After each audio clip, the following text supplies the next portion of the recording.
그 시기를 놓쳐서 흉터가 가득한 상태로 병원에 오는 경우가 있어요. 환자분들이나 보호자분들은 그 흉터가 원래 피부로 돌아갈 것으로 기대를 하시거든요. 그 이전의 정상 피부로는 돌아갈 수가 없게 된다고 설명을 드립니다.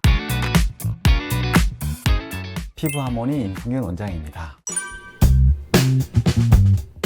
진료실에서 앉았을 때 저 여드름 흉터 치료하러 왔어요 라고 말씀하시는 분들이 꽤 많아요. 근데 제가 확대경으로 얼굴 상태를 보고 사진으로 얼굴 상태를 보면 여드름 흉터는 있지만 지금 현재도 치료할 여드름이 많은 상태가 또 확인을 하게 됩니다. 근데 여기서 중요한 것은 여드름 흉터는 영구적인 결과물이거든요. 그래서 언제 치료하더라도 그 치료 결과가 변하지가 않는데, 지금 있는 여드름이 치료되지가 않으면 여드름 흉터를 아무리 치료해도 새로운 흉터가 계속 더해질 수 있는 거죠. 그래서 제일 중요한 것은 당연히 여드름 먼저 치료하는 것이 중요합니다. 추가적인 흉터의 발생을 막아주는 것이 가장 큰 의미가 있고요. 그래서 여드름 흉터 치료는 나중에 여드름이 어느 정도 안정화된 다음에 치료하는 것을 보통 추천하게 되고요. 흉터로 왔어요 라고 하지만 그 자국 자체가 흉터가 아니라 붉은 자국인 경우도 많아요. 붉은 자국은 여드름 흉터라기보다는 아직은 진행 중인 여드름 과정이라고 볼 수가 있습니다. 흉터로 가는 방향을 억제해주는 것이 가장 중요하다고 볼 수 있어서 흉터 먼저 여드름 먼저라고 질문한다면 여드름 먼저라고 말씀드릴 수가 있겠습니다.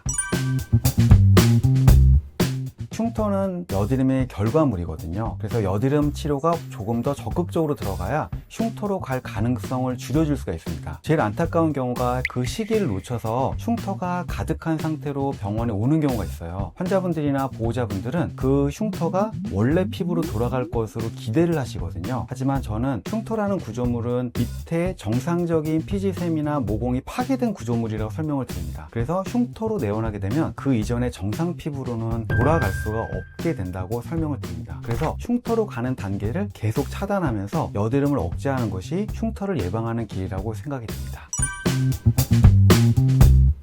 신기하게도 별거 아닌 작은 흉터, 작은 붉은 자국인데도 정말로 영구적인 흉터로 가는 경우를 보게 되고요. 이건 아무래도 흉터가 너무 심하게 생길 것 같은데 라고 예측을 하더라도 흉터 없이 아무는 경우를 보게 됩니다. 즉 사람에 따라서 흉터가 잘 생기는 사람이 있고 흉터가 안 생기는 사람이 있다는 것을 진료실에서 발견하게 되는데요. 연구 논문에 따르면 남자인 경우들이 조금 더 흉터가 잘 생기는 것으로 되어 있고 유전적인 경향이 있는 것으로 되어 있습니다.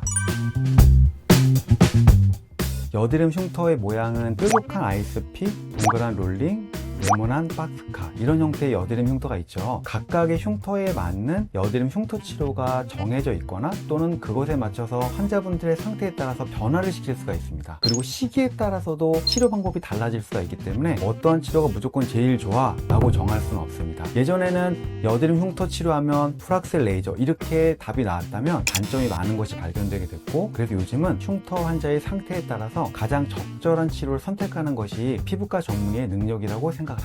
여드름 흉터 치료는 굉장히 시간이 오래 걸리는 과정입니다. 그래서 저는 처음 시작할 때 중간에 지치시면 안 됩니다 라는 말씀도 드리게 됩니다. 하지만 어떤 치료 방법을 동원하든 여러 가지 치료가 더해졌을 때 분명히 좋은 결과를 낼 수 있다라고 자신 있게 말씀드릴 수가 있을 것 같습니다. 여드름 흉터 있으신 분들 절대로 실망하거나 좌절하지 마시기 바랍니다. 지금까지 피부하모니 임승균이었습니다. 감사합니다.